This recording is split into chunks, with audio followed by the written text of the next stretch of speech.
few minutes passed. The two elephants sat in frightened silence. Suddenly, the doorbell rang. The two elephants looked at each other and their terror grew. Who could it be? I'm not answering it. Don't look at me, I'm not answering it either.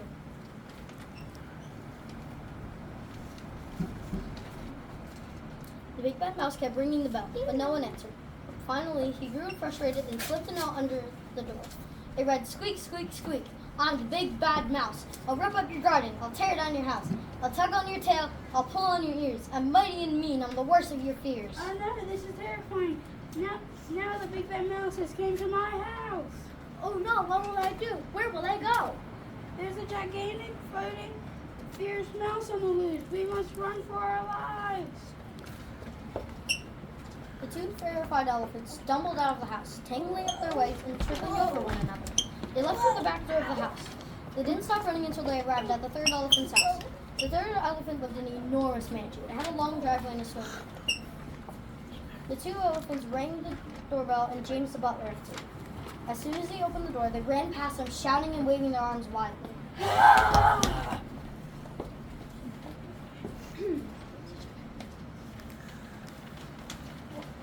What? Get a hold of yourself. Tell me. Oh my! Oh no! It's horrible! It's terrifying! Help us, do something. Call the police, call the army. Get a hold of yourselves and tell me what you're so afraid of. A mouse! A mouse? I've never seen a mouse, but I imagine it would be humongous, larger than this mansion, and it might have scales that might be fire. James went The three elephants. and opened the door. Three elephants huddled in fear. The three elephants huddled in fear. They remained very still, listening with extreme care. After a few minutes, the doorbell rang. Ding dong. Don't answer it, James. Why not, Master Elephant?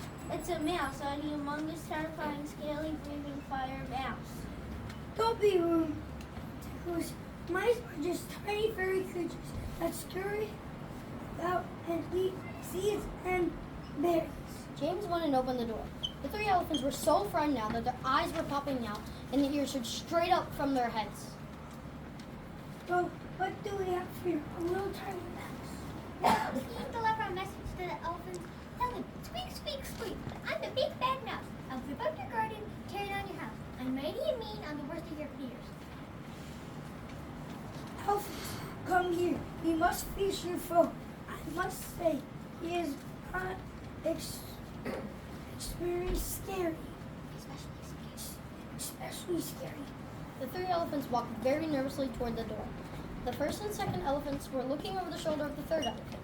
The three frightened elephants stared at the doorway, but no one appeared to be there besides James the butler. They looked to the left. They looked to the right. They looked up. They looked down. There, on the doorstep, sat a little tiny mouse. Aw, but you're so small. We've never seen a mouse before. You're not very frightening at all. You're so cute. I did not know that this is how you look. You're very, very frightening. Eat elephants. And with that, the mouse scampered into the woods.